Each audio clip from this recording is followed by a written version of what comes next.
Hello everyone, welcome to 360 Tamil. இன்னைக்கு இந்த வீடியோல நம்ம எந்த படத்தோட எக்ஸ்பிளனேஷன் பத்தி பார்க்க போறோம்னா தமிழ்ல இந்த வருஷம் வெளியான போட் அப்படின்ற படத்தை பத்தி தான் பார்க்க போறோம். இது ஒரு வித்தியாசமான படம்னு சொல்லலாம். ஸ்டார்டிங்ல இருந்து எண்டிங் வரைக்கும் சூப்பரா கொண்டு போயிருப்பாங்க. கண்டிப்பா இந்த படம் உங்க எல்லாருக்குமே பிடிக்கும் நம்புறேன். இந்த படத்தோட ஃபுல் எக்ஸ்பிளனேஷனுக்குள்ள போறதுக்கு முன்னாடி இந்த வீடியோக்கு ஒரு லைக் போடுங்க. அது மூலியமா இந்த வீடியோ இன்னும் நிறைய பேர்கிட்ட கொண்டு போய் சேர்க்கப்படும். மேற்கொண்டு டைம் வேஸ்ட் பண்ணாம நம்ம நேரடியா எக்ஸ்பிளனேஷனுக்குள்ள போயிடலாம். இரண்டாம் உலக போர் நடந்தது பாத்தீங்களா, அந்த டைம்ல நடக்கிற மாதிரி தான் இந்த படத்தை காட்சி பத்திருப்பாங்க. இந்த படத்தோட கதை முழுக்க ஒரு கடல்ல தான் நடக்கும். மெட்ராஸ் பகுதியில தான் இது நடக்கும். இப்ப ஸ்டார்டிங் நமக்கு 1945ல நடக்கிறத தான் காட்டுறாங்க. அந்த சமயம் ஜப்பான் இருக்குல்ல, குண்டு போட்டிருக்கோம். அந்த குண்டு போட்டு மறுநாள் நடக்கிறது அப்படின்ற மாதிரி காட்டுறாங்க. யோகி பாபுவோட பேரு இந்த படத்துல குமரன் அப்படின்றது. குமரன் இருக்காரு பாத்தீங்களா, ஒரு வெள்ளக்காரன் கூட சண்டை போட்டுட்டு இருக்காரு. ரெண்டு பேருமே எதுக்காக சண்டை போடுறாங்கன்னு தெரியல. ஒரு ஸ்டேஜ்ல அந்த வெள்ளக்காரன் கிட்ட யோகி பாபு மாட்டிடுறாரு. அந்த வெள்ளக்காரனும் கன்னை வச்சு ஷூட் பண்றாரு. அப்படியே சீனை கட் பண்ணி ஸ்டார்டிங்ல இருந்து நடந்த விஷயத்த காட்டுறாங்க. அதாவது இன்னைக்கு காலையில இருந்து நடந்த விஷயத்த காட்டுறாங்க. யோகி பாபுவை பொறுத்த வரைக்கும் ஒரு தம்பி ஒரு தங்கச்சி இருப்பாங்க. அந்த தங்கச்சிக்கு இன்னும் 2 நாள்ல கல்யாணம் வச்சிருக்காங்க. ஆனா தம்பி இருக்கான் பாத்தீங்களா, போராட்டம் பண்ணி போலீஸ் கிட்ட மாட்டிருக்கான். எப்படியாவது போலீஸ் கிட்ட இருக்க தம்பியை மீட்டு கொண்டு வரணும் அப்படின்ற மாதிரி குமரன் யோசிக்கிறாரு. அதனால தான் பாட்டி கூட ஒரு இடத்துக்கு வந்திருக்காரு. தங்கச்சிக்கு அண்ணனை விட்டு போக மனசே வரமாட்டேங்குது. திரும்பி ஓடி வந்து அண்ணனை கட்டி பிடிச்சிடுறாங்க. நீ கவலைப்படாதமா, நான் எப்படியும் கல்யாணத்துக்கு வந்துருவேன். தம்பி மாட்டிருக்கிறத பத்தி மாப்பிள்ளை கிட்ட சொல்ல, நீயோ சொல்லத, எப்படியாவது தம்பியை கூட்டு வந்துடுறேன் அப்படின்ற மாதிரி சொல்லிட்டாரு. சரின்ற மாதிரி இந்த தங்கச்சியும் ஏத்துக்கிட்டு மாப்பிள்ளை கூட கிளம்பிடுறாங்க. இங்க ஒரு மெடிக்கல் கேம்ப் நடந்துட்டு இருக்கு. அதனால நிறைய பகுதியை சேர்ந்தவங்க இந்த இடத்துக்கு வந்திருக்காங்க. அதுல ஒவ்வொரு கேரக்டரையா நமக்கு காமிச்சிட்டு இருக்காங்க. இப்போ ஒரு சேட்டை காட்டுறாங்க பாத்தீங்களா, இவர் பேரு லால் அப்படின்றது. இவரை பொறுத்த வரைக்கும் பல்லு வலின்ற ப்ராப்ளத்தினால தான் வந்திருக்காரு. இந்த மாதிரி ஒவ்வொரு கேரக்டரா காட்டுறாங்க. அதே சமயம் இங்க இருக்க வெள்ளக்காரங்களுக்கு ஒரு தகவல் கிடைக்குது. அது என்னன்னு பாத்தீங்கன்னா, இவங்க இடத்தை அட்டாக் பண்றதுக்காக ஒரு நபர் வந்திருக்காரு. அவர் யாருன்னு கண்டுபிடிக்கணும் அப்படின்ற மாதிரிலாம் பதட்டமா தேடிட்டு இருக்காங்க. வெள்ளக்காரங்களுக்கு எதிராக போராட்டம் பண்ணுவாங்கல்ல, அந்த மாதிரி ஒரு நபரை தான் இவங்க தேடிட்டு இருக்காங்க. இந்த சமயம் குமரன் இருக்காரு பாத்தீங்களா, அவர் பாட்டி கூட ஒரு இடத்தை நோக்கி நடந்துட்டு இருக்காரு. ஆக்சுவலா தம்பியை வெளியே எடுக்கணும்னா ஒரு பெரிய ஆளோட கையெழுத்து தேவை. அவர்கிட்ட இருந்து கஷ்டப்பட்டு கையெழுத்தை வாங்கியிருக்காங்க. இப்ப தம்பியை உட்கார வச்சிருக்க இடத்துக்கு வந்துடுறாங்க. அங்க ஒரு தமிழர் ஆபீசர் தான் இருக்காரு. அவர்கிட்ட தம்பியை கூட்டு போறதுக்கு வந்திருக்கோன்ற மாதிரி லெட்டரை காட்டுறாங்க. இந்த லெட்டரை காமிச்சிருக்கீங்க, விட்டுதான் ஆகணும். இருந்தாலும் இங்க இருக்க அதிகாரி சரி கிடையாது, அதனால இன்னொரு நாள் வாங்கன்னு சொல்லிட்டாரு. இல்ல சார், தங்கச்சிக்கு கல்யாணம் வச்சிருக்கோம், கூட்டு போனோம் அப்படின்ற மாதிரிலாம் இவர் சொல்றாரு. அதனால அவருமே சீனியர் ஆபீசரை கூப்பிடுறதுக்காக போயிடுறாரு. சீனியர் ஆபீசரும் லெட்டரை பாக்குறாரு. நியாயப்படி பார்த்தா விடணும், ஆனா இவர் விட முடியாது அப்படின்ற மாதிரி சொல்றாரு. இன்னும் கொஞ்ச நேரம் இருந்தேன்னு வச்சுக்கோ, ஒன்னையும் லாக் பண்ணிடுவேன்னு குமரனை மிரட்டுறாரு. இப்ப குமரனுக்கு என்ன பண்றதுன்னு தெரியாம முழிச்சிட்டு இருக்காரு. இதெல்லாம் நடந்துட்டு இருக்கும் போதுதான் திடீர்னு இந்த இடத்துல நிறைய ஃபிளைட்லாம் போகுது. எல்லாம் ஜப்பானோட ஃபிளைட்டா இருக்கும். திரும்பி குண்டு போட போறாங்க அப்படின்ற மாதிரி பயப்படுறாங்க. ஆளாளுக்கு ஒவ்வொரு பக்கம் ஓடிட்டு இருக்காங்க. அப்ப இந்த தமிழ் ஆபீசர் இருக்காரு பாத்தீங்களா, இதான் உனக்கான சமயம், உன் தம்பியை காப்பாத்தணும்னா காப்பாத்தி கூட்டு போ அப்படின்ற மாதிரி சொல்றாரு. மெடிக்கல் கேம்ப்ல ஏகப்பட்ட பேர் வந்திருக்காங்கல்ல, ஒவ்வொருத்தர் ஒவ்வொரு பக்கம் ஓடிட்டு இருக்காங்க. அதே சமயம் இந்த குமரன் இருக்காருல, எப்படியாவது தம்பியை கூட்டு போனன்ற மாதிரி வந்துருன்ற மாதிரி சிக்னல் பண்றாரு. தம்பியும் அங்க இருக்கவங்க எல்லாம் மீறி அந்த இடத்துக்கு வந்துடுறாரு. வந்து ஒரு நொண்டி நொண்டி வராரு. அதே மாதிரி அண்ணன் கிட்ட ஒரு லெட்டர் தராரு. வாடா கிளம்பிடலாம் அப்படின்ற மாதிரி இவரும் வேகமா கூட்டு போறாரு. போட்ல போனா தப்பிக்க வாய்ப்பு இருக்குல்ல, அதனால தான் தம்பியை வேகமா இழுத்துட்டு போயிட்டு இருக்காரு. இந்த விஷயத்தெல்லாம் நாராயணன் அப்படின்ற ஒருத்தர் கேட்டுருவாரு. அவரோட பொண்ணு பேரு லட்சுமி அப்படின்றது. இப்ப லட்சுமி கிட்ட இந்த விஷயத்த சொல்லிட்டாரு. நம்மளும் அவங்க கூடயே போயிடலாம்னு சொல்லிட்டாரு. இந்த விஷயத்த விஜயான்னு ஒரு லேடி கேட்டுறாங்க. அந்த லேடிக்கு மகேஷ்னு ஒரு பையன் இருக்கான். அவங்க 2 பேருமே போலான்னு முடிவு பண்றாங்க. இந்த விஷயத்த லால் கவனிக்கிறாரு. இன்னும் சிலர் கவனிக்கிறாங்க. இவங்களும் அந்த போட்ல போலான்னு யோசிக்கிறாங்க. தம்பி நொண்டி நொண்டி நடக்கிறதுனால டைம் லேட் ஆகுது. அண்ணா நீ சீக்கிரமா முன்னாடி போய் படக உள்ள தள்ளு, நான் அதுக்குள்ள வந்துடுறேன்னு தம்பி சொல்றாரு. இதனால சரின்ற மாதிரி குமரனும் பாட்டியும் வந்துடுறாங்க. அதை தள்ளுறதுக்கு ட்ரை பண்ணிட்டு இருக்காங்க. அப்பதான் ஏறணும்னு நினைச்சவங்களும் ஒவ்வொருத்தரா இந்த இடத்துக்கு வராங்க. பாம்பு விழுந்ததுன்னா எங்க லைஃபே போயிடும், எங்களையும் காப்பாத்துங்கன்ற மாதிரிலாம் சொல்றாங்க. சரி ஏறுங்க அப்படின்ற மாதிரி இவர் சொல்றாரு. தம்பி வந்துட்டு இருக்கும் போது ஆட்கள் இருக்காங்கல்ல, தம்பியை லாக் பண்ணி பிடிச்சிடுறாங்க. இது எதுவுமே குமரனுக்கு தெரியாது. குமரனும் வர எல்லாரையும் ஏற சொல்லிட்டாரு. மத்தவங்க ஏறத கவனிக்கிறதுனால தம்பி ஏறினாரா இல்லையான்னு இவர் கவனிக்க மாட்டாரு. இப்ப படகு எடுத்துட்டு இவர் கிளம்ப ஆரம்பிச்சிடுறாரு. இப்ப வெள்ளக்காரன் இருக்கான் பாத்தீங்களா, தம்பியை லாக் பண்ணிடுறான். உன் அண்ணனையும் நான் விட மாட்டேன், புடி பண்ற மாதிரிலாம் சொல்லிட்டு இருக்கான். கொஞ்சம் உள்ள வந்ததுக்கு அப்புறம் தான் குமரனும் தம்பி கிட்ட பேசுற மாதிரி பேசுறாரு. ஆனா தம்பி கிட்ட இருந்து பதிலே வர மாட்டேங்குது. திரும்பி பார்த்தா தம்பி ஏறலன்றது தெரிய வருது. இவர் அதனால படகை திருப்பலாம்னு நினைக்கிறாரு. படகு திருப்பினா நமக்கு பிரச்சனை வரப்போதுப்பா, வேணான்னு சொல்லிட்டாங்க. உங்க தம்பியை போலீஸ் லாக் பண்றதை நான் பார்த்தேன்ற மாதிரி விஜயா வேற சொல்லிட்டாங்க. ஆனா இவர் இருக்கார்ல, என் தம்பியை கூட்டு போறதுக்காக தான் வந்தேன், போனா அவனோட தான் போவேன், நான் திரும்பி போக போறேன்னு சொல்லிட்டாரு. இப்ப திரும்பி கரையை நோக்கி வந்துட்டு இருக்காரு. இந்த விஷயத்த அங்க இருக்கிற போலீஸும் கவனிக்கிறாரு. அண்ணன் வந்தா உயிருக்கே ஆபத்து இல்ல, அதனால தம்பி இருக்கார்ல, போலீஸ மீறியும் அண்ணன் கிட்ட கத்துற மாதிரி பேசுறாரு. அண்ணன் திரும்பி வந்துடாத, இவங்க என்ன எதுவுமே பண்ண மாட்டாங்க, நீ எப்பனாலும் கூட்டு போய்க்கலாம், நீ முதல்ல இங்க இருந்து கிளம்பு அப்படின்ற மாதிரிலாம் சொல்லிட்டாரு. இதனால இவங்களும் யோசிக்கிறாங்க. பாட்டி இருக்காங்கல்ல, வண்டியை திருப்பு, நம்ம பாத்துக்கலாம் அப்படின்ற மாதிரி சொல்றாங்க. பாட்டி சொல்றதுனால குமரனும் வண்டியை திருப்பிடுறாரு. இங்க இருக்க வெள்ளக்காரன் திடீர்னு ஷூட் பண்ணலாம் ட்ரை பண்றான். இவன் ஷூட் பண்ண ட்ரை பண்றதுக்கு ஒரு காரணம் இருக்கு. ஆக்சுவலா இவங்களுக்கு எதிராக யாரோ பிளான் பண்றாங்கன்னு சொன்னா பாத்தீங்களா, அந்த தீவிரவாதி அந்த போட்ல ஏறி இருக்கிறதா இவங்களுக்கு தகவல் தெரிஞ்சிருக்கும். இங்க இருக்கவரும் தீவிரவாதி இருக்கான் பாத்துன்ற மாதிரிலாம் சொல்லிட்டாரு. அதெல்லாம் இவங்க காதுல கேட்காம இங்க இருந்து கிளம்பிடுறாங்க. ஆக மொத்தத்துல இந்த போட்ல இருக்க ஒருத்தர் புரட்சியாளரு. குமரனுக்கு இவங்க யாரையும் தெரியாது இல்ல, உங்களை பத்தி சொல்லுங்கன்ற மாதிரி கேக்குறாரு. முதல்ல ஒருத்தரை காட்டுறாங்க பாத்தீங்களா, இவர் பேரு முத்தையா அப்படின்றது. இவர் லைப்ரரியில வேலை பாக்குறாரு. ஊசி போறதுக்காக தான் இந்த இடத்துக்கு வந்தன்ற மாதிரிலாம் சொல்லிட்டாரு. ஏற்கனவே லால்னு ஒருத்தரை பத்தி சொன்ன பாத்தீங்களா, அவரும் என்னோட பேரு லால்னு சொல்லிட்டாரு. அதே சமயம் விஜயா அவங்கள பத்தி சொல்றாங்க, என் பையனுக்கு உயிர் போற ஆபத்து, அதனால தான் ட்ரீட்மெண்ட் கொடுக்கறதுக்காக வந்தன்ற மாதிரி சொல்றாங்க. அதே மாதிரி வயசானவரா ஒருத்தர் இருக்காரு பாத்தீங்களா, அவர் பேரு நாராயணன் அப்படின்றது. அவரை பத்தி சொல்லிட்டாரு. அதே சமயம் எனக்கு 3 பொண்ணுங்க, இவதான் என்னோட சின்ன பொண்ணு கூட தான் இந்த இடத்துக்கு வந்தேன்னு சொல்லிட்டாரு. இந்த சின்ன பொண்ணோட பேரு லக்ஷ்மி அப்படின்றது. இதை தாண்டி ஒரு நபர் இருக்காரு பாத்தீங்களா, இவரும் தன்னோட பேரு ராஜான்னு சொல்லிட்டாரு. நான் கேரளாவை சேர்ந்தவன், ட்ரீட்மெண்ட்டுக்காக வந்தேன்னு சொல்றாரு. இந்த படகுல வர எல்லார பத்தியும் சொல்லிட்டேன். இல்ல யாரோ ஒருத்தர் தீவிரவாதி, வெள்ளக்காரங்க கணக்குல பார்த்தா தீவிரவாதி, நம்ம கணக்குல பார்த்தா புரட்சியாளரு. அது யாரு என்ன நமக்கு தெரியல. ஆனா ஒரு சேட்டை பத்தி சொன்ன பாத்தீங்களா, அந்த சேட்டும் இந்த ராஜாவும் கொஞ்சம் திருட்டு மொழி முடிக்கிறாங்க. அதே மாதிரி அவங்களுக்கு சின்னதா ஒரு ஆயுதம் கிடைக்குது, அதை சேஃபா மறைச்சு வச்சுக்கணும் அப்படின்ற மாதிரி மறைச்சு வச்சுக்கிறாங்க. ஏன் இந்த மாதிரிலாம் பண்றாங்கன்னு தெரியல. இப்ப திடீர்னு நாராயணன் பயந்த மாதிரி எந்திரிக்கிறாரு. ஒரு எலி போனதை பார்த்திருப்பாரு, அதனால தான் பயப்படுறாரு. அந்த எலி இந்த படகுல இருக்கிறது குமரனுக்கு தெரியும். நான் தான் இதை வளர்த்துட்டு இருக்கேன் அப்படின்ற மாதிரிலாம் குமரன் சொல்லிட்டாரு. எது எலியை வளர்த்துட்டு இருக்கீங்களா, முதல்ல தூக்கி போடுங்க அப்படின்ற மாதிரி நாராயணன் சொல்லிட்டாரு.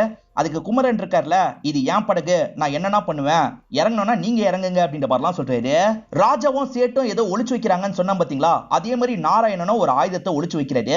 இவரோட சேஃப்டிக்காக ஒளிச்சு வைக்கிறாரா இல்ல அட்டாக் பண்றதுக்காக ஒளிச்சு வைக்கிறாரா தெரியல. எல்லாரும் பின்னாடியும் ஒரு மர்மம் இருக்கிற மாதிரி நமக்கு காட்டுறாங்க. விஜயா பிரெக்னெண்டா இருக்காங்க. அதே மாதிரி ஒரு பையன் இருக்கான். அந்த பையன் பேரு மகேஷ் அப்படின்றது. அவன் பேப்பரை வச்சு பொம்மைலாம் செஞ்சு காமிச்சிட்டு இருக்கான். நல்லா செய்யற அப்படின்ற மாதிரி குமரனும் சொல்லிட்டு இருக்காரு. குமரன் ரொம்ப நேரமா துடுப்பு போடுறாருல, நான் கொஞ்ச நேரம் போடுறேன் அப்படின்ற மாதிரி ராஜா சொல்றாரு. இதனால குமரனும் அங்க இருந்து விலகி வராரு. அப்பதான் பாக்கெட்ல இருந்து 2 லெட்டர் விழுது. ஒன்னு தம்பி தந்த லெட்டரா இருக்கும், இன்னொன்னு பர்மிஷன் லெட்டரா இருக்கும். அந்த லெட்டரை பிரிச்சு முத்தையா படிக்கிறாரு. இதுல பெரிய ஆளோட சைன் இருக்கு, சீக்கிரமா உன்னோட தம்பியை வெளியே கொண்டு வந்துடலாம், கவலைப்படாது அப்படின்ற மாதிரிலாம் சொல்லிட்டாரு. அப்படி பேசிட்டு இருக்கும் போது லெட்டர் அவரோட கையில இருந்து பறக்க ஆரம்பிக்குது. எப்படியாவது பிடிச்சிடலாம் அப்படின்ற மாதிரி குமரன் ட்ரை பண்றாரு. ஆனா அது ரொம்ப தூரம் பறந்துருது. தண்ணிக்குள்ள குதிச்சுதான் பிடிக்க முடியும்ன்ற மாதிரி வேகமா குதிச்சிருக்காரு. அப்ப கூட பிடிக்க முடியல, ஏன்னா அந்த லெட்டர் ரொம்ப தூரம் பறந்து போயிருது. இதுக்கப்புறம் முடியாதுன்னு தெரிஞ்சு இவரும் படகுக்கு திரும்பி வந்துடுறாரு. என்னால தான் இப்படி ஆயிடுச்சு, மன்னிச்சிருங்க அப்படின்ற மாதிரிலாம் முத்தையா சொல்லிட்டாரு. இவருமே பரவாயில்லன்ற மாதிரி ஏத்துக்கிறாரு. தம்பியை எப்படி காப்பாத்த போறோம் தான் தெரியல அப்படின்ற மாதிரிலாம் லைட்டா புலம்புறாரு. கொஞ்ச நேரம் துடுப்பு போட்டதுக்கே ராஜாவோட கையெல்லாம் வலிக்குது. அதெல்லாம் பழகினவங்க தான் போட முடியும், நான் போடுறேன்ற மாதிரி திரும்பி குமரன் வந்து துடுப்பெல்லாம் போட ஆரம்பிக்கிறாரு. குமரன் சாப்பிடறதுக்காக ஒரு மீன் எடுத்துட்டு வந்திருப்பாரு. அதே மாதிரி குடிக்கிறதுக்கு கொஞ்சம் தண்ணி இருக்கு. மொத்தமே இவங்க கிட்ட அவ்வளவுதான் இருக்கு. இவங்களுக்கு போர் அடிக்குது இல்ல, அதனால லட்சுமியை பாட்டு பாட சொல்றாங்க. லட்சுமி நல்லா பாடுவாங்கன்னு அப்பா சொல்லியிருப்பாரு, அதனால தான் பாட சொல்றாங்க. லட்சுமியே இந்த இடத்துல பாட்டுலாம் பாடி எல்லாரையும் என்டர்டெயின் பண்ணிட்டு இருக்காங்க. விஜயாக்கு ஒரு பையன் இருக்கான்னு சொன்னா பாத்தீங்களா, அவன் சின்ன பையன் தானே. கடல்ல ஒரு தேவதை இருக்கும்னு சொல்லுவாங்க, அந்த தேவதையை எப்ப பாப்போன்ற மாதிரிலாம் கேக்குறான். சீக்கிரமா பாப்போன்ற மாதிரி அம்மாவும் சொல்லி வைக்கிறாங்க. இந்த மாதிரி இவங்க வந்துட்டு இருக்கும் போதுதான் உடஞ்ச நிலைமையில ஒரு படகு இருக்கு. அந்த படகுல இருக்க பொருள்லாம் தண்ணியில மிதந்துட்டு இருக்கு. ஆனா ஆள் யாருமே தென்பட மாட்டாங்க. படகை பார்த்தா வெள்ளக்காரன் படகு மாதிரி இருக்கு அப்படின்ற மாதிரி குமரன் சொல்லிட்டு இருக்காரு. இவங்க பேசிட்டு இருக்கும் போது சட்டுன்னு ஒரு வெள்ளக்காரன் இந்த படகுல ஏற ஆரம்பிக்கிறாரு. ஏறினவரையும் இவங்க எல்லாரையும் கண்ணை காமிச்சு மிரட்டிட்டு இருக்காரு. இதுக்கப்புறம் இந்த இடத்துக்கு நான் தான் லீடர் மாதிரி, நான் சொல்றபடி தான் நீங்க கேட்கணும் அப்படின்ற மாதிரிலாம் சொல்லிட்டு இருக்காரு. இங்க இருக்க லால் இருக்கார்ல, நான் அந்த ரேடியோ மட்டும் எடுத்துறேன், ரெடி பண்ணா பாட்டு கேட்கலாம்னு சொல்லிட்டாரு. அதனால எடுத்துக்கோ அப்படின்ற மாதிரி இந்த வெள்ளக்காரரும் சொல்றாரு. குமரன் ஏற்கனவே வெயிட் தாங்காம இருக்குன்ற மாதிரி சொல்லியிருப்பாரு. இப்ப இந்த வெள்ளக்காரன் வேற ஏறிட்டான்ல, யாருக்குமே இவன் ஏறினதுல சுத்தமா விருப்பமே கிடையாது.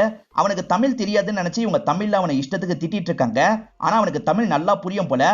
என்னதானே திட்டிட்டு இருக்கீங்க, இதுக்கப்புறம் திட்டுற வேலை வச்சிங்க, உங்களை கொல்ல கூட தயங்க மாட்டேன் அப்படின்ற மாதிரி மிரட்டுறான். இந்த வெள்ளக்காரரோட பேரு இர்வின் தாமஸ் அப்படின்றது. இந்த தாமஸ்க்கு இங்க இருக்க ராஜாவா நல்லா தெரியுது. நீ முஸ்லீம் லீக்க சேர்ந்தவன் தானே, உன்னை நான் சில வாட்டி பிடிச்சிருக்கேன் அப்படின்ற மாதிரிலாம் சொல்லிட்டாரு. எது நீ முஸ்லீம் லீக்க சேர்ந்தவனா, உன் பேரு ராஜான்னு சொன்ன அப்படின்ற மாதிரி எல்லாருமே கேட்கறாங்க. என் முழு பேரு ராஜா முகமது அப்படின்ற மாதிரி இவரும் சொல்லிட்டாரு. ஆமா, நான் முஸ்லீம் லீக்க சேர்ந்தவன் தான் அப்படின்ற மாதிரி சொல்லிட்டாரு. ஜின்னாக்கு ஒரு இடத்துல இருந்து இன்னொரு இடத்துக்கு இன்ஃபர்மேஷன் கொண்டு போறது தான் என்னோட வேலைன்னு சொல்லிட்டாரு. கேரளால என்னோட ஆட்கள் நிறைய பேர் மாட்டிட்டு இருக்காங்க அப்படின்ற மாதிரியும் சொல்லிட்டாரு. இந்த மாதிரி பேசிக்கிட்டே வந்துட்டு இருக்காங்க. அப்பதான் தூரத்துல ஒரு பெரிய ஷிப் இவங்களை நோக்கி வரது தெரிய வருது. குமரன் இருக்காரு பாத்தீங்களா, தொலைநோக்கியை வச்சு இதெல்லாம் பார்த்துட்டு இருக்காரு. அப்படி பார்த்துட்டு இருக்கும் போது அது ஜப்பானோட ஷிப்னு தெரிய வருது. பக்கத்துல வந்தா இவங்களை காலி பண்ண வாய்ப்பு இருக்குல்ல, என்ன பண்றது அப்படின்ற மாதிரி யோசிக்கிறாங்க. இந்த தாமஸை பொறுத்த வரைக்கும் புத்திசாலித்தனமா ஒரு விஷயத்தை யோசிக்கிறாரு. அதாவது நானும் உங்க ஆளுதான்ற மாதிரி சிக்னல் கொடுக்கிறாரு. இவர்கிட்ட இருக்கிறத ஜப்பான் கொடி மாதிரிலாம் காட்டுறாரு. அதனால வந்துட்டு இருக்க ஷிப் இருக்குல்ல திரும்பி அங்க இருந்து கிளம்ப ஆரம்பிக்குது. ஏன்னா நம்ம ஆளுங்க தான் அங்க இருக்காங்க போல, நம்ம வேற பக்கம் போலான்ற மாதிரி கிளம்பிடுறாங்க. தாமஸ் மேல எல்லாருமே கோவத்துல தான் இருந்திருப்பாங்க. ஆனா ஒரு ஹெல்ப் பண்ணிருக்காருல, அதனால எல்லாருமே அவருக்கு நன்றி எல்லாம் சொல்லிட்டு இருக்காங்க. அதே சமயம் குமரன் இருக்காரு பாத்தீங்களா, அந்த எலிக்கு சாப்பாடு எல்லாம் தந்து அது கூட விளையாடிட்டு இருக்காரு. அதே சமயம் குமரன் என்ன சொல்றாருன்னா, இந்த படகுல இருந்து குறைஞ்சது 3 பேராவது இறங்கணும், ஏன்னா படகு பெருசா மூவ் ஆக மாட்டேங்குது, டேமேஜ் ஆக கூட வாய்ப்பு இருக்குன்னு சொல்லிட்டாரு. ஆனா யாருமே இறங்க முன் வர மாட்டாங்க. சரி இப்படியே போவோன்ற மாதிரி இவரும் போயிட்டு இருக்காரு. அதே சமயம் என்டர்டெயின்மெண்ட்டுக்காக லட்சுமியை பாட சொல்றாங்க. லட்சுமியை இந்த இடத்துல பாட்டு எல்லாம் பாடிட்டு இருக்காங்க. பாட்டு பாடிட்டு இருக்கும் போது லட்சுமி நடுவுல குமரனையே பார்த்துட்டு இருக்காங்க. இந்த பொண்ணு என்ன நம்மளே பார்த்துட்டு இருக்கா அப்படின்ற மாதிரி அவரும் யோசிக்கிறாரு. இந்த தாமஸ் ஒரு போனோட தான் ஏறி இருப்பாரு. அந்த போனுக்கு கால் வருது. இவருமே அட்டன் பண்ணி வேகமா பேச ஆரம்பிக்கிறாரு. அப்பதான் ஒரு தகவலை சொல்றாங்க. அந்த இடத்துல குண்டு போட போறாங்கன்றதுனால தானே எல்லாருமே பயந்து ஓடினாங்க. ஆனா அது ரூமர்னு இப்பதான் தெரிய வருது. ரூமருக்கா பயந்து எல்லாருமே ஓடி வந்தோம் அப்படின்ற மாதிரிலாம் இவங்க எல்லாம் யோசிச்சுட்டு இருக்காங்க. அதே சமயம் இவரும் போயிட்டு இருக்க படகை பத்தி சொல்லிட்டாரு. அந்த படகா, அந்த படகுல ஒருத்தன் தீவிரவாதி அப்படின்ற மாதிரி சொல்லிட்டாங்க. தீவிரவாதி யாருன்றது அவங்களுக்கே தெரியல போல, தீவிரவாதி இருக்கான்னு மட்டும் சொல்றாங்க. அந்த தீவிரவாதியை எப்படியாவது கண்டுபிடிக்கணும் அப்படின்ற மாதிரி தாமஸும் யோசிக்க ஆரம்பிக்கிறாரு. நீங்களே தீவிரவாதி யாருன்னு சொல்லிருங்கன்ற மாதிரிலாம் மிரட்டுறாரு. இவங்க எல்லாருமே அமைதியா இருக்காங்க. நீங்களா சொல்ல மாட்டீங்க, நானே விசாரிக்கிறேன் அப்படின்ற மாதிரி விசாரிக்க ஆரம்பிக்கிறாரு. அப்ப முத்தையா இருக்காரு பாத்தீங்களா, நான் சிபிஐ ஆபீசர் அப்படின்ற மாதிரி அவரோட கார்டை காட்டுறாரு. நானும் அந்த தீவிரவாதியை தேடி தான் அலைஞ்சிட்டு இருந்தேன். அவன் படகுல ஏறினான்ற மாதிரி எனக்கு தோணுச்சு, அதனால தான் நானும் இந்த இடத்துல ஏறினேன். நான் அவனை கண்டுபிடிக்கிறேன் அப்படின்ற மாதிரிலாம் சொல்லிட்டாரு. நம்ம 2 பேர் சேர்ந்து கண்டுபிடிப்போம் அப்படின்ற மாதிரி தாமஸும் இந்த இடத்துல சொல்றாரு. இப்ப படகுல ஒரு இடத்துல கட்ட வீரல் விட ஆரம்பிக்குது. உள்ள இருந்து தண்ணி எல்லாம் படகுல ஏறுது. இதனால குமரன் பயங்கரமா டென்ஷன் ஆயிடுறாரு. 3 பேராவது இறங்கணும்னு சொன்னேன், ஆனா யாருமே இறங்கல. கடைசியா இவன் தானே வந்தான், இவன் தான் படகை விட்டு இறங்கணும், இவனை குதிக்க சொல்லுங்க அப்படின்ற மாதிரிலாம் சொல்லிட்டாரு. என்ன சொன்ன அப்படின்ற மாதிரி தாமஸ் டென்ஷன் ஆயிடுறாரு. என்னெல்லாம் படகை விட்டு இறங்க முடியாது, நீ வேணா இறங்குன்னு சொல்லிட்டாரு. இந்த மாதிரி தான் இவங்களுக்குள்ள சண்டை ஏற்பட்டிருக்கும். இதுதான் ஸ்டார்டிங்கே நமக்கு காமிச்சிருப்பாங்க. மாத்தி மாத்தி சண்டை போட்டுட்டு இருக்காங்க. அந்த சண்டையில குமரனை இவர் லாக் பண்ணிடுறாரு. கன்னை வச்சு ஷூட் பண்ணிட்டாரு. குமரன் இறந்து போயிட்டான் அப்படின்ற மாதிரி எல்லாருமே பார்த்துட்டு இருக்காங்க. ஆனா இவர் ஷூட் பண்ணது பக்கத்துல தான் ஷூட் பண்ணிருப்பாரு. அதனால ஒரு ஓட்டை ஏற்பட்டு தண்ணி எல்லாம் திரும்பி வர ஆரம்பிக்குது. இப்ப இவங்க எல்லாருமே சமாதானம் ஆயிடுறாங்க. ஒரு துணியை வச்சு தண்ணி வராம லாக் பண்ணிடுறாங்க. ஆனா ரொம்ப நேரம் தாங்காதுன்னு புரியுது. ஏற்கனவே ஒரு பிரச்சனை இருக்கும் போதுதான் இன்னொன்று பிரச்சனை வருது. பெரிய சூறா மீன் இருக்கு பாத்தீங்களா, இவங்க படகை சுத்தி சுத்தி வந்துட்டு இருக்கு. எல்லாருமே ஷாக்கிங்கா அதை பார்த்துட்டு இருக்காங்க. அதோட சைஸை வச்சு இது எவ்வளவு பெருசா இருக்கும்ன்றத குமரன் சொல்லிட்டாரு. ஏறக்குறைய இந்த படகு அளவுக்கு இருக்கும்னு சொல்லிட்டாரு. இது படகளவா அப்படின்ற மாதிரி எல்லாருமே ஷாக் ஆகுறாங்க. இங்கதான் படத்தோட இன்டர்வல போடுறாங்க. குமரன் இருக்காரு பாத்தீங்களா, படகை சுத்தி கெரோசினை ஊத்தி விடுறாரு. அந்த ஸ்மெல்லுக்கு கொஞ்ச நேரம் பக்கத்துல வராது அப்படின்ற மாதிரி சொல்லிட்டாரு. ஆனா போட் எப்பனாலும் டேமேஜ் ஆகலாம்ல, அதனால 3 பேர் இறங்கணும் அப்படின்ற மாதிரி குமரன் சொல்லிட்டு இருக்காரு. இதுக்கு முத்தையா என்ன சொல்றாருன்னா, சீக்கிரமே நான் அந்த குற்றவாளியை கண்டுபிடிச்சிருவேன், அவனை தண்ணிக்குள்ள போட்டுடலாம், மீதி 2 பேரை பத்தி தான் யோசிக்கணும் அப்படின்ற மாதிரி சொல்லிட்டாரு. மீதி 2 பேர் யாருன்னு சீக்கிரமா முடிவு பண்ணுங்க அப்படின்ற மாதிரி குமரனும் சொல்லிட்டாரு. யாருக்குமே இறங்க மனசு வராதுல்ல, என்ன பண்றது அப்படின்ற மாதிரி எல்லாருமே இந்த இடத்துல யோசிச்சுட்டு இருக்காங்க. இந்த நிலைமையில படகை திருப்பி கொண்டு போக முடியாது. அதனால தான் குமரன் 3 பேர் குதிக்கணும் அப்படின்ற மாதிரி சொல்லிட்டாரு. இப்ப முத்தையா இருக்காரு பாத்தீங்களா, ராஜாவை பார்த்து சில கேள்வி எல்லாம் கேட்கிறாரு. ராஜா வந்தோடனே என்ன பண்ணிருப்பாருன்னா, கத்தியை ஒரு இடத்துல மறைச்சு வச்சிருப்பாரு. அப்படி மறைச்சு வைக்கும் போதே முத்தையா கவனிச்சிருப்பாரு. நீ எதுக்காக கத்தியை மறைச்சு வச்சு அப்படின்ற மாதிரிலாம் கேட்கிறாரு. இந்த ராஜாவை பொறுத்த வரைக்கும் ஹோட்டல்ல வேலை பார்க்கறவரா இருப்பாரு. அதனால தான் கத்தி இவர்கிட்ட இருந்திருக்கும். அந்த கத்தியை பார்த்து யாராவது பயந்துட போறாங்கன்றதுக்காக தான் ஒளிச்சு வச்சேன்னு சொல்லிட்டாரு. சரின்ற மாதிரி முத்தையாவும் இந்த இடத்துல ஏத்துக்கிறாரு. இப்ப திரும்பி ஷார்க்கு உங்களோட படகை சுத்தி சுத்தி வந்துட்டு இருக்கு, எல்லாருமே குனிஞ்சுக்கோங்க அப்படின்ற மாதிரி சொல்லிட்டாரு. அதனால எல்லாருமே பயந்து குனிஞ்சிட்டு இருக்காங்க. கொஞ்ச நேரத்துல அந்த ஷார்க்கும் இங்க இருந்து கிளம்பிடுது. இவங்க படகுல வர ஆரம்பிச்சு 10 மணி நேரத்துக்கு மேல ஆயிருக்கும். எல்லாருக்குமே பசிக்குது. குமரன் சாப்பிடுறதுக்காக மீன் வச்சிருந்தாரு பாத்தீங்களா, எல்லாருக்குமே தராரு. எல்லாருமே ஓரளவுக்கு சாப்பிட்டுக்கிறாங்க. படுத்து ரெஸ்ட் எடுப்போம் அப்படின்ற மாதிரி எல்லாருமே படுத்து ரெஸ்ட் எடுத்துட்டு இருக்காங்க. இதுக்கு மேல போட்டை மூவ் பண்ண முடியாது, இங்கே லாக் பண்ணி தான் வைக்கணும், அதுக்கு நான் தண்ணிக்குள்ள போனோம், ஷார்க் வந்தா மட்டும் சொல்லுங்கன்னு சொல்றாரு. எல்லாருமே ஏத்துக்கிறாங்க. இதனால இவரும் தண்ணிக்குள்ள குதிச்சிடுறாரு. இப்ப கயிறு போட்டு மூவ் ஆகாத மாதிரி லாக் பண்ணி வச்சிட்டு இருக்காரு. சீக்கிரமா வாங்க சீக்கிரமா வாங்கன்னு கூப்பிடுறாங்க. காரணம் ஷார்க் பக்கத்துல வந்துருது. அந்த சமயம் பார்த்து குமரனோட காலு ஒரு கயிறுல மாட்டிக்குது. சட்டுன்னு அவரால் மேல வர முடியல. இப்ப ஷார்க் வேற பக்கத்துல வந்துகிட்டே இருக்கு. இவங்க எல்லாருமே பயப்படுறாங்க. அப்ப இங்க இருக்க லட்சுமி இருக்காங்க பாத்தீங்களா, இவங்க சாப்பிடறதுக்காக வச்சிருந்த மீனை சட்டுன்னு தூக்கி போட்டுறாங்க. அந்த ஷார்க் வேகமா அந்த மீனை கவிட்டு போயிருது. இதனால இவங்க எல்லாருமே தப்பிச்சிடுறாங்க. இருந்தாலும் இந்த தாமஸ் இருக்கார்ல, எதுக்காக அந்த மீனை தூக்கி போட்ட, சாப்பிடுறதுக்கு இருந்தது அது மட்டும் தான் அப்படின்ற மாதிரி சொல்றாரு. இப்ப குமரன் மேல வந்துடுறாரு. யாரு குதிக்கிறது அப்படின்ற மாதிரி இவங்களுக்குள்ள பேசிக்க ஆரம்பிக்கிறாங்க. ராஜா என்ன சொல்றாருன்னா, ஒரு முக்கியமான தகவலை நான் கொண்டு போய் சேர்க்கணும், அதை சேர்க்கறதுக்கு முன்னாடி என்னோட உயிர் போகக்கூடாது, அதனால என்னால முடியாது அப்படின்ற மாதிரி சொல்லிட்டாரு. இப்ப எல்லாருமே நாராயணனை பாக்குறாங்க. நாராயணன் என்ன சொல்றாருன்னா, எனக்கு ஒரு பொண்ணு மட்டும் இல்ல, இன்னும் 2 பொண்ணுங்க இருக்காங்க, அவங்க லைஃபே என்ன நம்பிதான் இருக்கு அப்படின்ற மாதிரி சொல்லிட்டாரு. இதை கேட்டுட்டு இருக்க லட்சுமி நான் தண்ணியில குதிக்க தயாரா இருக்கேன்னு சொல்லிட்டாங்க. ஆனா அப்பா ஏத்துக்க மாட்டாரு. நீ செத்து போயிட்டனா உன்னோட அம்மாக்கு நான் என்ன பதில் சொல்லுவேன், அதனால அமைதியா இருன்ற மாதிரி பொண்ணை கண்ட்ரோல் பண்ணிட்டாரு. இப்ப எல்லாருமே லால பாக்குறாங்க. லால பொறுத்த வரைக்கும் ஒரு சொத்து பத்திரம் வேற ஒருத்தர்கிட்ட மாட்டிருக்கோம், அதை இவர் தான் வீட்டுக்கு கொண்டு போய் தரணும், இல்லனா வீட்டை சேர்ந்தவங்க எல்லாம் இறந்து போயிடுவாங்க, தயவு செஞ்சு என்ன விட்டுருங்க அப்படின்ற மாதிரிலாம் இவங்க கிட்ட கேட்டுட்டு இருக்காரு. இப்ப தாமஸ் இருக்கார்ல, உனக்கான காரணத்தை சொல்லு அப்படின்ற மாதிரி குமரனை பார்த்து கேட்கிறாரு. நான் எதுக்காக காரணம் சொல்லணும், இது என்னோட போட்டு, நீங்களாம் தான் ஏறி இருக்கீங்க, உங்கள 3 பேர் தான் குதிக்கணும், என்னையும் என்னோட பாட்டியும் விட்டுருங்க அப்படின்ற மாதிரிலாம் சொல்லிட்டாரு. இவரோட போட்டுன்றதுனால எல்லாருமே ஓரளவுக்கு இந்த விஷயத்தை ஏத்துக்கிறாங்க. இந்த முத்தையாவும் நடுவுல விசாரணை பண்ணிட்டு இருக்காரு. அந்த மாதிரி விசாரணையில இப்ப விஜயாவை லாக் பண்ணிட்டாரு. விஜய் என்ன சொல்லியிருப்பாங்கன்னா, கல்யாணம் ஆகி 6 வருஷம் சொல்லியிருப்பாங்க, ஆனா 7 வயசுல பையன் இருக்கான், இது எப்படி பாசிபிள் அப்படின்ற மாதிரிலாம் இவங்களை மடக்கிட்டு இருக்காரு. அப்பதான் அவங்க லைஃப்ல நடந்ததை பத்தி சொல்லிட்டாங்க. ஆக்சுவலா ஃபர்ஸ்ட் ஹஸ்பண்டா ஒருத்தர் இருந்திருப்பாரு, அவர் இறந்ததுக்கு அப்புறம் தான் செகண்ட் மேரேஜே இவங்க பண்ணிருப்பாங்க. அதெல்லாம் புரிய வைக்கிறாங்க. அது மூலியமா இவங்க மேல எந்த தப்பும் இல்லைன்னு தெரிய வருது. இந்த தாமஸ் நிறைய பேரை இவரோட கண்ட்ரோலுக்கு கொண்டு வரணும்னு நினைக்கிறாரு. அது சார்ந்து ராஜா கிட்ட பேசுறாரு. உன்னோட ஆட்கள் நிறைய பேர் மாட்டிருக்காங்கல்ல, அவங்களெல்லாம் வெளியே எடுக்கிறதுக்கு நான் உனக்கு ஹெல்ப் பண்றேன், ஆனா இங்க பிரச்சனைன்னு வரும்போது என் பக்கம் நீ இருக்கணும் அப்படின்ற மாதிரி சொல்லிட்டாரு. சரி உங்க பக்கமே நான் இருக்கேன்ற மாதிரி ராஜாவும் இந்த இடத்துல ஏத்துக்கிறாரு. இது எதுவுமே மத்தவங்களுக்கு கேட்காத மாதிரி தான் இவங்க 2 பேர் பேசிப்பாங்க. லால் இருக்காரு பாத்தீங்களா, உங்களுக்கு நாடகம் மாதிரி காட்டுறேன் அப்படின்ற மாதிரி காட்ட ஆரம்பிக்கிறாரு. அப்படி காட்டிட்டு இருக்கவரு சுதந்திர வீரர்கள் இருக்காங்கல்ல, அவங்கள பத்தி தான் காட்டிட்டு இருக்காரு. அதெல்லாம் பாக்குற வெள்ளக்காரனுக்கு சுத்தமா பிடிக்க மாட்டேங்குது. ஏன்னா வெள்ளக்காரன் தோக்குற மாதிரி தான் அவர் காமிச்சிட்டு இருக்காரு. இதனால டென்ஷன் ஆன தாமஸ் இருக்காருல்ல, வாயிலே ஒரு குத்து வைக்கிறாரு. அப்படி வச்ச குத்துல பல்லே உடஞ்சு வந்துருது. பரவாயில்ல, இப்பதான் பல்லு வலி ஃப்ரீயா இருக்குன்ற மாதிரி இவரும் சொல்றாரு. இப்ப மேல நிறைய பிளைட்லாம் போயிட்டு இருக்கு, வார் நடந்துட்டு இருக்குல்ல, அதனால தான் இந்த மாதிரிலாம் போயிட்டு இருக்கு. இது எங்க போகுதுன்னு தெரியல அப்படின்ற மாதிரிலாம் இங்க இருக்கவங்க பேசிக்கிறாங்க.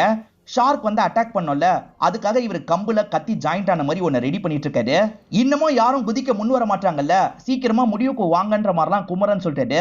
திரும்பி என்ன பண்றது அப்படின்ற மாதிரி இவங்களுக்குள்ள பேசிக்க ஆரம்பிக்கிறாங்க. அப்ப விஜயா இருக்காங்கல்ல, நான் குதிக்கிறேன்னு சொல்லிட்டாங்க. அவங்க புள்ளத்தாச்சா வேற இருக்காங்க, இருந்தாலும் இவங்க குதிக்கிறேன்னு சொன்னா எல்லாருமே சரின்ற மாதிரி ஏத்துக்கிறாங்க. விஜயா என்ன சொல்றாங்கன்னா, என் பையனை மட்டும் நல்லபடியா பாத்துக்கோங்க, ஒரு ஆபரேஷன் பண்ற மாதிரி இருக்கும், அதை பண்ணிருங்கன்னு சொல்லிட்டாங்க. அது கூட இவங்க எல்லாருமே சரின்ற மாதிரி ஏத்துக்கிறாங்க. இப்ப விஜயாவும் குதிக்கலாம் நின்னுட்டு இருக்காங்க. அப்பன்னு பார்த்து பையன் இருக்கான் பாத்தீங்களா, முழிச்சு கொஞ்சம் அசையலாம் ஆரம்பிக்கிறான். பையனை பார்த்தோன்னே இவங்களோட மனசு மாறிடுது. வேகமா அவனுக்கு பக்கத்துல வந்துடுறாங்க. சோ இந்த குதிக்கிற முடிவு கேன்சல் ஆயிருது. என்ன குதிக்காம விட்டுட்டா அப்படின்ற மாதிரி எல்லாருமே உள்ளுக்குள்ள ஷாக் ஆகுறாங்க. இவங்க கிட்ட இருந்த மீனெல்லாம் காலி ஆயிருக்கும். இப்ப சாப்பிடுறதுக்கு இவங்க கிட்ட எதுவுமே கிடையாது. அதனால குமரன் இருக்கார்ல, தண்ணி கடியில போய் நான் கிழங்கு எடுத்துட்டு வரேன்னு சொல்லிட்டாரு. இப்ப குதிச்சு தண்ணி கடியில தேடுறாரு. இவருக்கு கொஞ்சம் கிழங்கு கிடைச்சிருது. அதை எல்லாருக்குமே பிரிச்சுலாம் தந்துட்டு இருக்காரு. கிழங்கு சாப்பிட்டோன்னு தூக்கம் வரும், பயப்படாதீங்க அப்படின்ற மாதிரிலாம் சொல்லிட்டாரு. எல்லாருக்குமே கிழங்கு தந்தார்ல, லட்சுமிக்கு மட்டும் கிழங்கு தந்திருக்க மாட்டாரு. ஏன் எனக்கு கிழங்கு தரல அப்படின்ற மாதிரிலாம் கேட்டுட்டு இருக்காங்க. இப்ப எல்லாருமே தூங்க ஆரம்பிச்சதுக்கு அப்புறம் லட்சுமி கிட்ட இவரும் பேச ஆரம்பிக்கிறாரு. அடிக்கடி நீ என்ன பார்த்துட்டு இருந்த மாதிரியே எனக்கு தோணுச்சு, இது லவ்வா இருக்கலாம் வாய்ப்பு இல்ல, அப்படியே லவ்வா இருந்தாலும் சரி அந்த எண்ணத்தை மாத்திக்கோ அப்படின்ற மாதிரிலாம் இவர் சொல்லிட்டு இருக்காரு.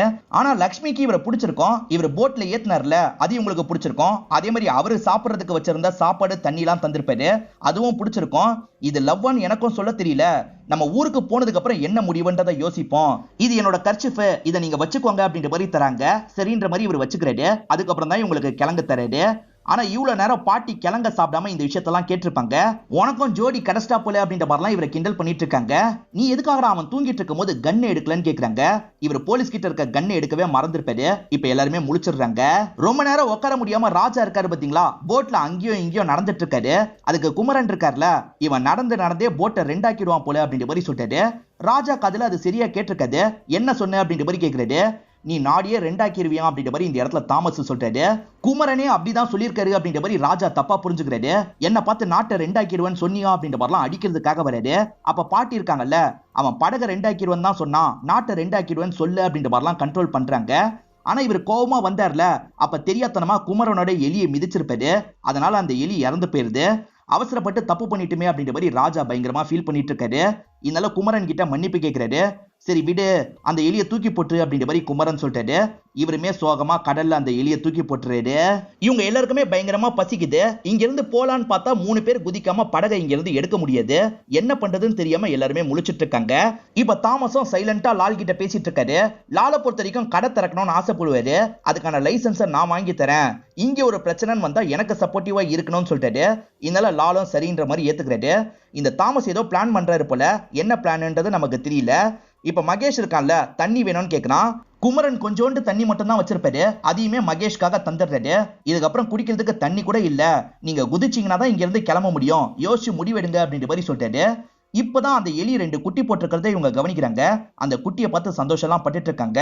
இதை நான் பத்திரமா வச்சுப்பேன் அப்படின்ற மாதிரி ராஜா இருக்காருல, ஒரு கிளாஸ்ல போட்டு வச்சுக்கிறாரு. இப்ப திரும்பி ஷார்க் இந்த படகை சுத்தி சுத்தி வந்துட்டு இருக்கு. இவங்க எல்லாருமே பயந்து குனிஞ்சிட்டு இருக்காங்க. அப்ப தாமஸ் வச்சிருந்த கன் இருக்குல்ல, கொஞ்சம் கீழே விழுந்துரும். அப்படி கீழே விழுந்த கன்னை வேகமா முத்தைய எடுத்துடுறாரு. எடுத்த முத்தைய இவங்க எல்லாரையும் மிரட்டின மாதிரி உட்கார வச்சிடுறாரு. நான் தாண்டா அந்த தீவிரவாதி, நாட்டுக்காக போராடினா அவனை தீவிரவாதின்னு சொல்லுவீங்களா அப்படின்ற மாதிரிலாம் கோவமா கேட்கிறாரு. இந்த கன் எடுக்கிறதுக்காக தான் இவ்வளவு நேரம் போராடினேன், இப்ப என் கிட்ட வந்துருச்சு அப்படின்ற மாதிரி சொல்றாரு. அந்த தாமஸ் அட்டாக் பண்ண ட்ரை பண்றான், அதனால அவன் முட்டிலேயே ஷூட் பண்ணி அவனை உட்கார வச்சிடுறாரு. இவனை சீக்கிரமா தூக்கி போட்டுடலாம் அப்படின்ற மாதிரி யோசிக்கிறாரு. இப்ப மத்தவங்க எதுக்காக இந்த மாதிரிலாம் பண்றீங்க அப்படின்ற மாதிரி கேக்குறாங்க. நேதாஜி வழியில போனாதான் சுதந்திரத்தை வாங்க முடியும்னு நினைக்கிறாரு. இவர் ஆக்சிஜன் சிலிண்டர் அப்படின்ற மாதிரி இவருக்கு பக்கத்துலயே ஒண்ணு வச்சிருப்பாரு. அதுக்குள்ள பார்த்தா ஒரு குண்டு தான் இருக்கு.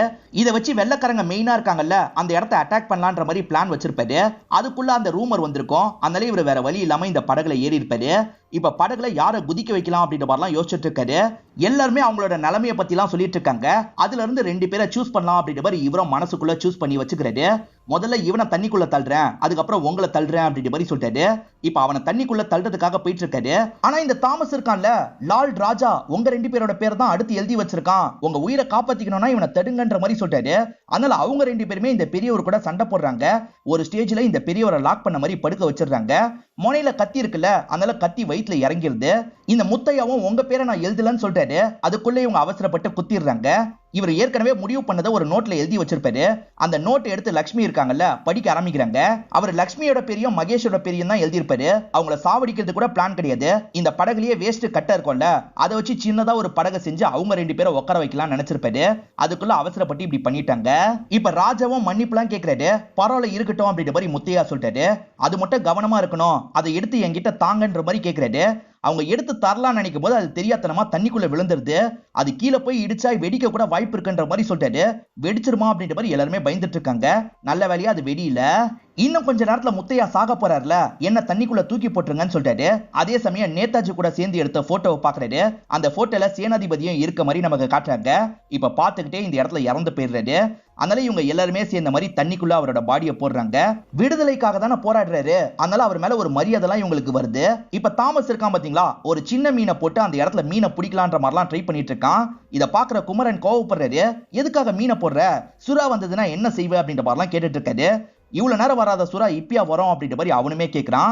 அப்ப சூரா இருக்கு பாத்தீங்களா, எகிரி இவங்களை அட்டாக் பண்ற மாதிரிலாம் வருது. நல்ல வேலையா இவங்களுக்கு எதுவும் ஆகாது. இவங்க சேஃபா மறைஞ்ச மாதிரி உட்காந்துக்கிறாங்க. குமரனுக்கு படிக்க தெரியாது, அதனால தம்பி தந்த லெட்டரை படிச்சிருக்க மாட்டாரு. இப்ப லட்சுமி தான் அந்த லெட்டரை வாங்கி படிக்க ஆரம்பிக்கிறாங்க. அந்த லெட்டர்ல தம்பி என்ன எழுதியிருக்காருன்னா, தங்கச்சிக்கு இந்த கல்யாணத்துல விருப்பம் இல்லைன்னு எழுதியிருக்காரு. ஆக்சுவலா அண்ணனோட சந்தோஷத்துக்காக தான் இந்த கல்யாணத்துக்கு சம்மதிச்சிருப்பாங்க. ஏன்னா அந்த மாப்பிளைய பொறுத்த வரைக்கும் பிளே பாயா இருப்பாரு. தம்பி கிட்ட தான் எனக்கு இந்த கல்யாணத்துல விருப்பம் இல்லைன்னு சொல்லியிருப்பாங்க. தம்பி அண்ணன் கிட்ட சொல்றதுக்காக தான் இந்த லெட்டரை தந்திருப்பாரு. குமரனு கல்யாணத்தை பார்க்க போனோம்னு நினைச்சார்ல, இப்ப நிறுத்தவாது நான் அந்த இடத்துக்கு போனோம் அப்படின்ற மாதிரிலாம் இவங்க கிட்ட சொல்லிட்டு இருக்காரு. தயவு செஞ்சு சீக்கிரமா முடிவு பண்ணுங்கன்னு சொல்லிட்டாரு. அப்ப லால் இருக்கார்ல, நம்ம இறங்கினதுக்கு அப்புறம் உனக்கு 500 ரூபா தரேன், தயவு செஞ்சு என்ன மட்டும் இறங்க சொல்லாது அப்படின்ற மாதிரிலாம் கேட்கிறாரு. எனக்கு காசெல்லாம் தேவையில்ல, நீங்களே பேசி முடிவு பண்ணுங்க அப்படின்ற மாதிரி இவரும் லால் கிட்ட சொல்றாரு. இப்ப படுக்கிற நேரம் வந்துருது. குமரன் என்ன சொல்றாருன்னா, இதுக்கப்புறமும் முடிவு பண்ணாம இருந்தீங்கன்னா நம்ம எல்லாருமே சேர்ந்து சாக வேண்டியதுதான், விடியறதுக்குள்ள 2 பேரை முடிவு பண்ணிக்கோங்க, நான் இப்ப படுக்க போறேன் அப்படின்ற மாதிரி படுத்துறாரு. ஆனா மத்தவங்களுக்கு சுத்தமா தூக்கமே வர மாட்டேங்குது. யாரு குதிக்கிறது அப்படின்ற மாதிரிலாம் இவங்க யோசிச்சுட்டு இருக்காங்க. இப்ப தாமஸ் இருக்கான்ல, நம்ம ஓட்டு போட்டு யாரு குதிக்கிறதுன்னு முடிவு பண்ணலாம் அப்படின்ற மாதிரி சொல்றான். நிறைய பேர் சரின்ற மாதிரிலாம் ஏத்துக்க ஆரம்பிக்கிறாங்க. இதுதான் தாமஸோட சூழ்ச்சியா இருக்கும். இப்ப பேரெல்லாம் எழுத ஆரம்பிக்கிறாங்க. அப்படி எழுத ஆரம்பிக்கும் போது குமரனோட பேரையும் குமரனோட பாட்டியோட பேரையும் எழுதுங்க அப்படின்ற மாதிரி சொல்றான். ஆனா லட்சுமி இதுக்கு ஏத்துக்க மாட்டாங்க.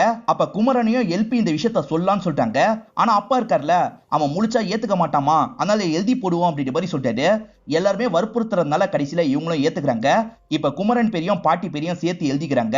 ஒவ்வொருத்தரும் 2 பேரோட பேரை எழுதணும். யார் அதிக ஓட்டு வாங்குறாங்களோ அவங்க தான் தண்ணிக்குள்ள குதிக்கணும். ஆக்சுவலா இவன் தான் நிறைய பேரை இவனோட ஆளா மாத்திட்டான்ல, எல்லார்கிட்டயும் குமரன் பேரையும் பாட்டி பேரையும் எழுதுங்கன்ற மாதிரி சிக்னல் கொடுத்திருப்பான். இருப்பான். அதனால குமரனும் பாட்டியும் தான் நிறைய ஓட்டு வாங்குறாங்க. அவங்க தூங்கிட்டு இருக்கும் போதே தள்ளி விட்டுலாம் அப்படின்ற மாதிரிலாம் இவங்க பிளான் போட்டுட்டு இருக்காங்க. இதுல லட்சுமிக்கு மட்டும் சுத்தமா விருப்பம் கிடையாது. ஆனா அப்பா இருக்காருல, உன் காலில் விழுந்து கேக்குறமா, மீதி 2 பொண்ணுங்க இருக்காங்க, அவங்க லைஃபுக்காக நான் யோசிக்கணும், தயவு செஞ்சு இந்த விஷயத்துக்கு ஏத்துக்கோமா அப்படின்ற மாதிரிலாம் கெஞ்சுறாரு. வேற வழி இல்லாம இவங்களுமே ஏத்துக்கிறாங்க. எல்லாருமே அவங்க சேஃப்டிக்காக ஒவ்வொரு ஆயுதத்தை மறைச்சு வச்சாங்க பாத்தீங்களா, அந்த ஆயுதத்தை எல்லாம் எடுக்கிறாங்க. இதை வச்சுதான் அவங்கள சாவடிக்கணும், அதுக்கப்புறம் தண்ணியில தள்ளி விடணும் அப்படின்ற மாதிரி யோசிக்கிறாங்க. இப்ப பொறுமையா அவங்க தூங்கிட்டு இருக்கும் போது பக்கத்துல வந்துட்டு இருக்காங்க. இப்ப சடனா அவர் முழிக்கும் போது அட்டாக் பண்ணிடுறாங்க. அவர் வலியால துடிச்சிட்டு இருக்கும் போதே கொடூரமா சாவடிச்சிடுறாங்க. இதெல்லாம் பாக்குற லேடிஸ் ரொம்ப பயந்துட்டு இருக்காங்க. இவங்க சாவடிச்ச மாதிரி காட்டுறாங்க பாத்தீங்களா, இது எல்லாமே லட்சுமிக்கு வந்த கனவா இருக்கும். சட்டுன்னு கனவுல இருந்து முழிச்சு பயந்துட்டுலாம் இருக்காங்க. இதுக்கப்புறம் தான் அந்த பிளானை எக்ஸிக்யூட் பண்ண போறாங்க. இப்ப ஜென்ஸ் எல்லாம் பொறுமையா அட்டாக் பண்றதுக்காக போயிட்டு இருக்காங்க. அப்படி போயிட்டு இருக்கும்போது சட்டுன்னு பாட்டி தண்ணிக்குள்ள குதிச்சிடுறாங்க. ஏன் பாட்டி தண்ணிக்குள்ள குதிச்சிட்டீங்கன்னு குமரன் கேக்குறாரு. இவங்க எல்லாம் பிளான் போட்டது பாட்டியோட காதுல லைட்டா கேட்டிருக்கு போல. அவங்க எல்லாருமே சாவு பயத்துல இருக்காங்க. கண்டிப்பா அவங்கள யாரும் குதிக்க மாட்டாங்க, நம்மள சாவடிச்சு தண்ணிக்குள்ள தள்ளி விட தான் யோசிப்பாங்க. நமக்கு தான் நீச்சல் தெரியும்ல, நம்ம முடிஞ்ச அளவு ட்ரை பண்ணுவோம், செத்து போனாலும் பரவாயில்லன்னு சொல்றாங்க. இதனால குமரனும் ஏத்துக்கிட்டு தண்ணிக்குள்ள குதிக்கிறாரு. 2 பேருமே நீந்தியே போயிட்டு இருக்காங்க. இத பாக்குற மகேஷ் இருக்கான்ல, இவங்க தான் அந்த கடல் தேவதை போல அப்படின்ற மாதிரி சொல்றான். நம்ம உயிரை காப்பாத்த இவங்க குதிச்சிருக்காங்களே அப்படின்ற மாதிரி எல்லாருமே பார்த்துட்டு இருக்காங்க. அப்படியே 14 நாள் கழிச்சு நடக்கிறத நமக்கு காட்டுறாங்க. இப்ப தாமஸ பாக்குறதுக்காக மீதி இருக்க எல்லாருமே வந்திருக்காங்க. படகுல எல்லாருமே ஒவ்வொரு பிரச்சனை இருக்கிறதா சொன்னாங்க பாத்தீங்களா, அந்த பிரச்சனை எல்லாம் ஓரளவுக்கு சால்வ் ஆயிருது. அதை பத்தி எல்லாம் தாமஸ் கிட்ட சொல்லிட்டு இருக்காங்க. நமக்காக அவங்க 2 பேர் உயிரியே குத்துருக்காங்க, அவங்களுக்காக நம்ம ஒரு சடங்கு பண்ணணும் அப்படின்ற மாதிரிலாம் பேசிட்டு இருக்காங்க. அப்ப மகேஷ் இருக்கான் பாத்தீங்களா, இந்த விஷயத்த குமரன் கையில நான் பார்த்தேன் அப்படின்ற மாதிரி சொல்றான். லட்சுமி தந்த கர்ச்சிஃபா தான் இருக்கும், அந்த கர்ச்சிஃப் எப்படி வந்ததுன்னு விசாரிக்கிறாரு. அப்பதான் சிலரை புடிச்சு வச்சிருக்கோன்ற மாதிரி ஆட்கள் சொல்றாங்க. இவருமே வேகமா பாக்குறதுக்காக வராரு. பார்த்தா அவங்க 3 பேரை தான் ஒரு இடத்துல புடிச்சு வச்சிருக்காங்க. தாமஸ் இருக்கார்ல, அவங்க 3 பேரையும் ரிலீஸ் பண்ணிடுறாரு. அவங்க பேர்ல கேஸ் இருக்கு பாத்தீங்களா, அந்த கேஸ் எல்லாத்தையும் தூக்கிடுறாரு. குமரனும் பாட்டியும் தப்பிச்சிருக்காங்க. அதே மாதிரி தம்பியை காப்பாத்தி இருக்காங்க, தங்கச்சியோட கல்யாணத்தை நிறுத்தி இருக்காங்க. குமரனால் தானே இவங்க எல்லாருமே தப்பிச்சாங்க. அதனால குமரனுக்கு இவங்க எல்லாருமே நன்றி எல்லாம் சொல்லிட்டு இருக்காங்க. ராஜா இவ்வளவு நாள் அந்த எலிய பத்திரமா வச்சிருப்பாரு. இப்ப அந்த விஷயத்த குமரன் கிட்ட தராரு. குமரன் இருக்காரு பாத்தீங்களா, அந்த பாட்டில் இருந்து அந்த எலிய போக விட்டுறாரு. அதே சமயம் லட்சுமி கர்ச்சிஃப் தந்தாங்க பாத்தீங்களா, அந்த கர்ச்சிஃபை திரும்பி லட்சுமி கிட்டயே தந்துட்டு இங்க இருந்து கிளம்ப ஆரம்பிக்கிறாரு. இன்னமும் தாமஸ் அவருக்கு ஏதாவது பண்ணணும்னு யோசிக்கிறாரு. போயிட்டு இருக்கும் போது அவரை நிறுத்துறாரு. உனக்கு நான் வேற ஏதாவது பண்ணணும், என்ன வேணும் கேளு அப்படின்ற மாதிரி கேட்கிறாரு. அதுக்கு குமரன் இருக்காருல, எனக்கு என்னோட சுதந்திரம் வேணும், கிடைக்குமான்ற மாதிரி கேட்கிறாரு. இதோடய நமக்கு இந்த படத்தை முடிச்சிடுறாங்க. இந்த படத்தோட கதை உங்க எல்லாருக்குமே பிடிச்சிருக்கோம் நம்புறேன். இந்த வீடியோ உங்களுக்கு பிடிச்சிருந்ததுன்னா லைக் பண்ணுங்க, கமெண்ட் பண்ணுங்க, மறக்காம 360 தமிழ் சேனலை சப்ஸ்கிரைப் பண்ணுங்க. தொடர்ச்சியா இந்த மாதிரி வீடியோக்கள் வந்துகிட்டே தான் இருக்கும்.